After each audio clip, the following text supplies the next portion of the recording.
सभी का स्वागत है। आज हम मौद्रिक नीति के बारे में पढ़ेंगे, मॉनेटरी पॉलिसी। ठीक है, या जिसको हम कह सकते हैं रिजर्व बैंक की मुद्रा प्रबंधन नीति या साख नीति।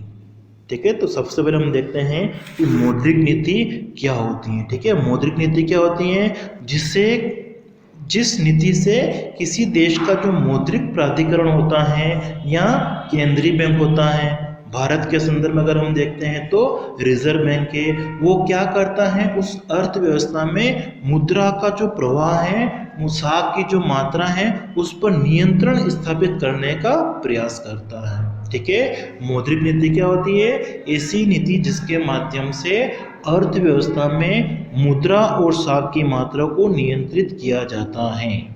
ठीक है, और ये काम कौन करता है, उस देश का जो मौद्रिक प्राधिकरण होता है, केंद्रीय बैंक। और भारत के संदर्भ में काम किसके द्वारा किया जाता है, रिजर्व बैंक ऑफ इंडिया, भारतीय रिजर्व बैंक के द्वारा किया जाता है।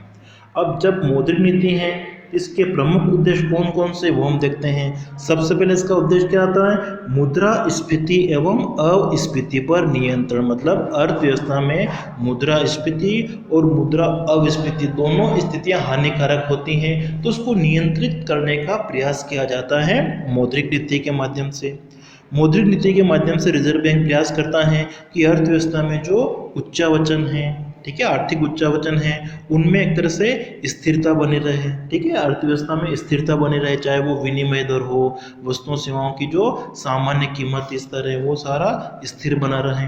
फिर इसके माध्यम से प्रयास किया जाता है कि अर्थव्यवस्था में आय का जो वितरण है वो समान हो और तेजी से विकास हो। ठीक है, आर्थिक वृद्धि। तो ये प्रमुख रूप से मौद्रिक नीति के उद्देश्य होते हैं। अब देखिए मौद्रिक नीति के कौन कौन से उपकरण होते हैं, मौद्रिक नीति के टूल्स। ठीक है, टूल्स ऑफ मॉनेटरी पॉलिसी।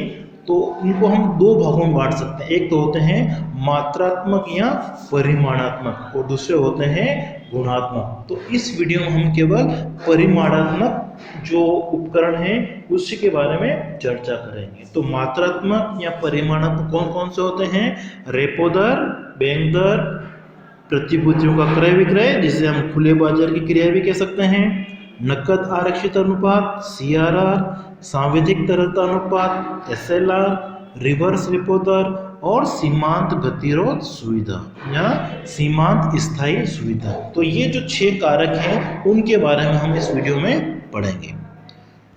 तो सबसे पहला हमारा है रेपो रेट, जिसको नीतिगत दर भी कहा जाता है। तो सबसे पहले हम देखते हैं रेपो रेट या नीतिगत दर क्या होती है। तो देखिए रेपो रेट क्या होती है, वह ब्याज दर जिस पर क्या करता है, रिजर्व बैंक अपने ग्राहकों को अल्पकालीन ऋण उपलब्ध कराता है। ठीक है, RBI अपने ग्राहकों को लघु अवधि के लिए ऋण देता है, उस दर को हम क्या कहते हैं, रेपो दर कहते हैं। ठीक है, अब देखिए यहाँ पे हम कह रहे हैं RBI अपने ग्राहकों को, तो RBI के ग्राहक कौन कौन से हो सकते हैं, केंद्र सरकार हो सकती हैं, राज्य सरकार हो सकती हैं, ठीक है, या व्यापारिक बैंक हो सकते हैं। ये सब रिजर्व बैंक के ग्राहक हैं। तो रिजर्व बैंक इन सभी को अल्पकालीन समय के लिए जो ऋण देता है, जिस ब्याज दर पर ऋण देता है उसको क्या कहा जाता है, रेपो रेट कहा जाता है। और दूसरा एक और हमारा होता है बैंक दर। ठीक है, बैंक रेट। तो जब रिजर्व बैंक के द्वारा व्यापारिक बैंकों को दीर्घकालीन समय के लिए ऋण उपलब्ध कराया जाएगा तो उसको हम क्या कहेंगे, बैंक दर। ठीक है, दोनों में डिफरेंस आ गया समझ में। तो रेपो रेट का मतलब क्या होता है, रिजर्व बैंक अपने ग्राहकों को अल्पकालीन समय के लिए ऋण देता है, जिस ब्याज दर पर देगा वो रेपो रेट है, और दीर्घकालीन समय के लिए जिस ब्याज दर पर ऋण देगा उसको हम कहते हैं बैंक दर।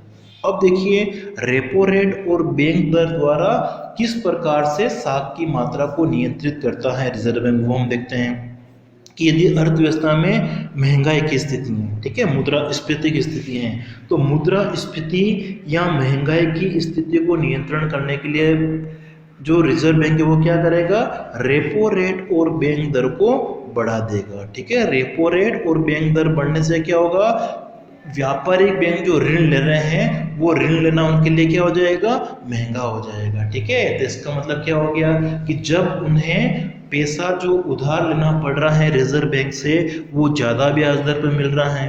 तो इस स्थिति में जब रेपो रेट या बैंक दर ज़्यादा होती हैं तो ब्याज की दर भी क्या होगी, बढ़ जाएगी। ठीक है, और जिससे अर्थव्यवस्था पर क्या प्रभाव पड़ेगा, ऋणों की मांग कम हो जाएगी। ठीक है, जब रेपो रेट बढ़ती हैं, बैंक रेट बढ़ेगी तो ब्याज की दर भी बढ़ेगी और जिससे ऋणों की मांग क्या होगी, अर्थव्यवस्था में कम हो जाएगी। और दूसरी स्थिति, अगर मंदी की स्थिति है तो मंदी की स्थिति को दूर करने के लिए क्या किया जाएगा, रिजर्व बैंक जो है रेपो रेट और बैंक दर में कमी कर देगा। ठीक है, तो ये हमारा फर्स्ट है रेपो रेट। ठीक है, जिसको हम नीतिगत दर भी कह सकते हैं। दूसरा हमारा है खुले बाजार की क्रियाएं। अब देखिए खुले बाजार की क्रियाओं में क्या होता है, तो इसमें रिजर्व बैंक जो है वो व्यापारिक बैंकों को प्रतिभूतियों का जो क्रय विक्रय करता है उस कार्य को क्या कहा जाता है, खुले बाजार की क्रियाएं। ठीक है, खुले बाजार की क्रियाओं के अंतर्गत क्या होता है, जो सरकारी प्रतिभूतियां हैं उनका क्रय विक्रय किया जाता है रिजर्व बैंक के द्वारा। ठीक है, अब सरकारी प्रतिभूतियां कौन सी हो सकती हैं, जैसे ट्रेजरी बिल हो सकते हैं, या फिर कोई विदेशी मुद्रा हो सकती हैं, या कोई बॉन्ड हो सकते हैं। तो इनका खुले बाजार में क्रय विक्रय किया जाता है रिजर्व बैंक के द्वारा। ठीक है, मतलब इन प्रतिभूतियों को रिजर्व बैंक या तो खरीदता है या बेचता है और इसके माध्यम से वो साख की मात्रा को नियंत्रित करने का प्रयास करता है। अब देखिए यहाँ पे कि जब अर्थव्यवस्था में महंगाई की स्थिति है, ठीक है, महंगाई जिसको हम क्या कह सकते हैं, मुद्रास्फीति।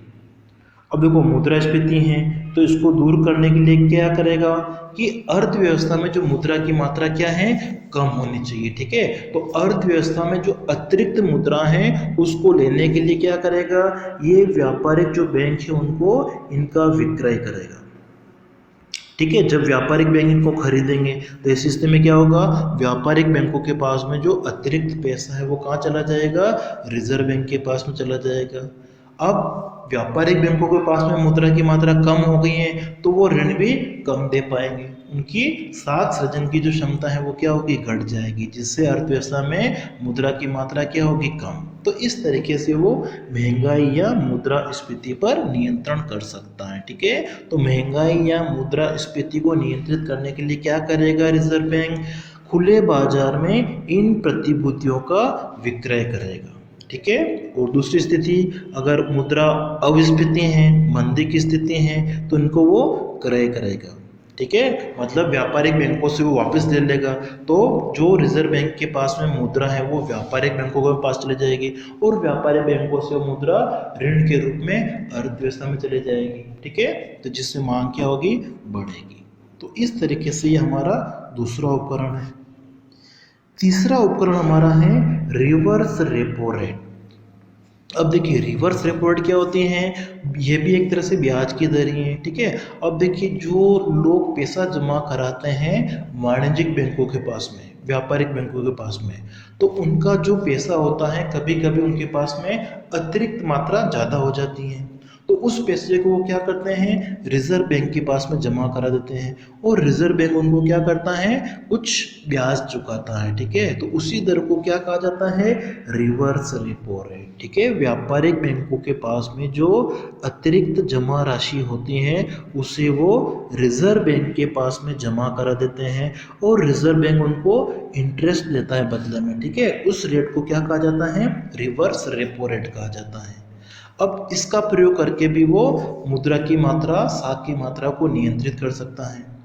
जब उसको लगता है कि अर्थव्यवस्था में मुद्रा की मात्रा कम करनी है, महंगाई की स्थिति है, तो महंगाई की स्थिति को कम करने के लिए क्या करेगा, वो रिवर्स रेपो रेट को बढ़ा देगा, जिससे व्यापारिक बैंक क्या करेंगे, अपने पास में जो मुद्रा है वो ज़्यादा रिजर्व बैंक के पास में जमा रखेंगे। ठीक है, जिससे अर्थव्यवस्था में मुद्रा की मात्रा कम जाएगी। चौथा हमारा है नकद आरक्षित अनुपात, CRR, कैश रिजर्व रेशियो। अब देखिए कैश रिजर्व रेशियो क्या होता है कि व्यापारिक बैंकों के पास में जो कुल जमाएं होती हैं, ठीक है, कुल जमाएं मतलब मांग जमाएं भी और ऋण जमाएं भी, जिसको हम कह सकते हैं NDTL, तो उसका एक निश्चित भाग व्यापारिक बैंकों को रिजर्व बैंक के पास में नकद रूप में रखना पड़ता है। ठीक है। CRR क्या होता है? बैंकों के पास में जो कुल जमाएं होती हैं NDTL, उसका एक निश्चित अनुपात उन्हें रिजर्व बैंक के पास में नकद रूप में रखना पड़ता है, जिसको कहा जाता है CRR। ठीक है। और वर्तमान में जो CRR है वो कितना है? 4%। ठीक है। मतलब अगर व्यापारिक बैंकों के पास में 100 रुपये जमा है तो उसका 4% मतलब 4 रुपये वो RBI के पास में नकद रूप में रखना पड़ता है। ठीक है। अब इस अनुपात को भी वो कम ज़्यादा करके साख की मात्रा पर नियंत्रण कर सकता है। अगर अर्थव्यवस्था में महंगाई की स्थिति है, मुद्रास्फीति है, तो मुद्रास्फीति को नियंत्रित करने के लिए रिजर्व बैंक क्या करेगा? CRR में वृद्धि कर देगा। ठीक है। जैसे मैंने कहा कि 100 रुपये हैं तो उसका 4% CRR RBI के पास रहेगा। अगर इसको बढ़ा देता है, माना कि वो 10% कर देगा, तो 100 में से 10% क्या करना पड़ेगा उसको? RBI के पास में रखना पड़ेगा। ठीक है। तो इससे अर्थव्यवस्था में जो साख की मात्रा है वो क्या होगी? कम हो जाएगी और मुद्रास्फीति के ऊपर नियंत्रण किया जा सकता है। और जब मुद्रा अविस्फीति होती है, मंदी की स्थिति होती है, तो CRR में कमी कर दी जाएगी। नेक्स्ट पांचवा हमारा है सांविधिक तरलता अनुपात, या जिसको हम बोल सकते हैं वैधानिक तरलता अनुपात SLR। अब देखिए, जो भी सारे व्यापारिक बैंक हैं, अनुसूचित व्यापारिक बैंक, ठीक है, तो उनके पास में जो कुल जमाएं होती हैं NDTL, उसका एक निश्चित अनुपात उन्हें अपने पास में रखना पड़ता है, स्वयं के पास में। तो स्वयं के पास में नकद रूप में जो अनुपात रखना पड़ता है उसको क्या कहा जाता है? SLR। ठीक है। दोनों में अंतर समझना कि व्यापारिक बैंकों की जो कुल जमाएं होती हैं NDTL, उसका एक निश्चित अनुपात RBI के पास में रखना पड़ता है, उसको कहा जाता है CRR। और वर्तमान में कितना है ये? 4%। ठीक है। जबकि इन जमाओं का एक निश्चित अनुपात खुद के पास में रखना पड़ता है, उनको स्वयं के पास में रखना पड़ता है, जिसको कहा जाता है SLR। ठीक है। दोनों में अंतर आ गया समझ में? SLR क्या होता है? जिसे नकद रूप में व्यापारिक बैंक अपने पास में रखते हैं। ठीक है। जब अर्थव्यवस्था में मुद्रास्फीति है, महंगाई है, तो रिजर्व बैंक क्या करेगा? इस अनुपात को बढ़ा देगा। मतलब अपने पास में नकद रूप में जब ज़्यादा रखेंगे तो ऋणों के लिए कम पैसा उपलब्ध होगा। इस स्थिति से महंगाई या मुद्रास्फीति को नियंत्रण स्थापित किया जा सकता है। और जब अर्थव्यवस्था में मंदी होती है या अविस्फीति है, तो इन अनुपातों को क्या किया जाएगा? कम कर दिया जाएगा। ठीक है। और लास्ट हमारा है सीमांत गतिरोध सुविधा, MSF। ठीक है। Marginal standing facility. ठीक है। तो ये जो रिजर्व बैंक ने 2011-12 से शुरू की है। ठीक है। और इसमें क्या होता है कि देखो, जो व्यापारिक बैंक होते हैं उनके पास में कभी कभी क्या होते हैं? तरलता या नकदी की कमी हो सकती है। तो नकदी की कमी होने पर वो ऋण ले सकें, ये सुविधा रिजर्व बैंक उपलब्ध कराता है। ठीक है। व्यापारिक बैंकों के पास में जब तरलता की कमी आ जाती है तो वो इस सुविधा MS के माध्यम से अल्पकालीन ऋण ले सकता है। लेकिन बस दोनों में अंतर क्या है? तो इसमें जो ब्याज की दर होती है वो रेपो रेट से 1% ज़्यादा होती है। ठीक है। जो रेपो रेट है उससे 1% ज़्यादा ब्याज दर पर पैसा उधार ले सकता है। उस दर को हम क्या कहते हैं? सीमांत गतिरोध सुविधा। ठीक है। और ये भी जैसे अल्पकालीन जो लेन देन है, दैनिक लेन देन है, ठीक है, केवल 1 दिन की सीमा होती है, उसी पे लागू होता है। ठीक है। तो इसका प्रयोग करके भी वो क्या कर सकता है? साख की मात्रा को नियंत्रित कर सकता है। ठीक है। और ये ध्यान रखना है कि सीमांत गतिरोध सुविधा में जो ऋण लिया जाता है, कम से कम जो ऋण है वो कितना दिया जाएगा? 1 करोड़। ठीक है। 1 करोड़ कालीन जो ऋण है वो न्यूनतम राशि है एक तरह से, कि व्यापारिक बैंक कम से कम 1 करोड़ रुपए का ऋण लेंगे इस सुविधा के अंतर्गत। ठीक है। तो इस तरीके से हमारी मौद्रिक नीति के